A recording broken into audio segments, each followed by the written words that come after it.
Hello, my name is Rebecca Barwick and I'm from Thermomix in Australia. I'm going to show you today how easy it is to make mayonnaise. It's such a beautiful ingredient that you might use when making bao buns, or you want to add it to maybe a coleslaw dressing, or just to swipe on it, or as a sandwich when you're making a salad. It is really so simple. So I've just dialed up the mayonnaise on my screen, so I'll bring it in a little bit closer so that you can see. I'm going to start cooking. What it first asks me to do is place a jug on the top. This is because we're going to pre-weigh the oil that we're going to use to make the mayonnaise. So we're going to add 160 grams of grapeseed oil. So I've got two different grapeseed oils here, just different companies. But I use grapeseed oil like they recommend, because unlike say something like olive oil or safflower or vegetable oil, it's got a really strong taste, really strong on the palate, where this is quite neutral. So I'm going to weigh in the 160 grams of grapeseed. You could add a little bit of olive oil here if you want that punch. You can play around with it to make it suit you. So 160 grams. Whoop.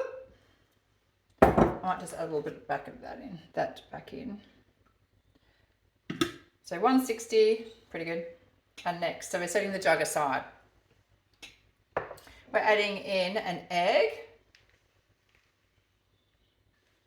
room temperature egg. That's really important. And I'm just putting it all through the lid hole, which you can do. You don't have to take the lid off. And after each instruction, it's saying I've got to press next. I'm adding in half a teaspoon of lemon juice or a teaspoon of vinegar. I've got my own kombucha vinegar, so I'm just going to use it. It's even got a little SCOBY growing in there. So a teaspoon of vinegar.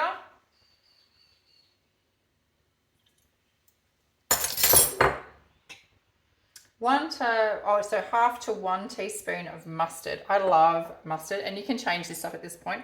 You can even put whole grain in here, or wasabi is really nice to make, although there is already a recipe for wasabi in a mayonnaise, or if you want to.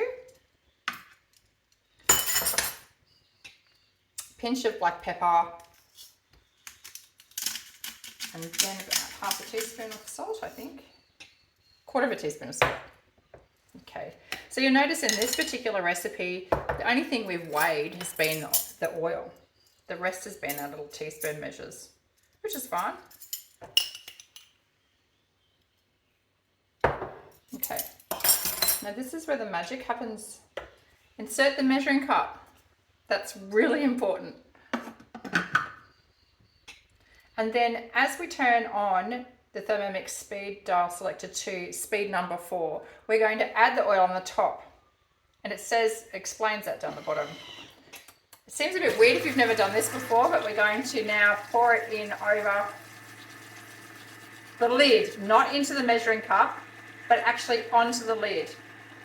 What this is now going to do is it's going to drip down into the bowl, nice and slowly, so that all the ingredients emulsify and it becomes nice and thick.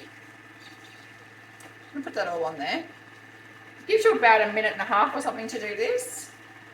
You can actually do it for a bit longer if you need to, but it says very slowly pour oil onto the mixing bowl lid, letting it trickle into the mixing bowl to emulsify, which is what I just did anyway. So it's got about 30 seconds left. There is quite a lot of liquid on here, if I show you. You can give it a little bit of encouragement by lifting the lid a little bit. But I would be more inclined to just let it run a little bit longer. So if I highlight the big circle on the left, I can just increase it for the time that I want it to. Just letting a little bit go in. I'll just pause this now so that you don't have to waste time waiting. Okay, nearly there.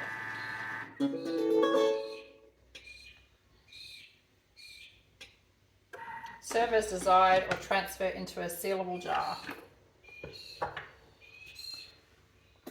So nice, thick mayo. I'm trying to show you how thick, that thick. It's beautiful. Lovely and creamy. And there's lots of different versions of mayonnaise, sorry, on Cookie Doo. So go have a look at them and give this a try. It's absolutely delicious. You'll never want to buy mayonnaise in the supermarket ever again.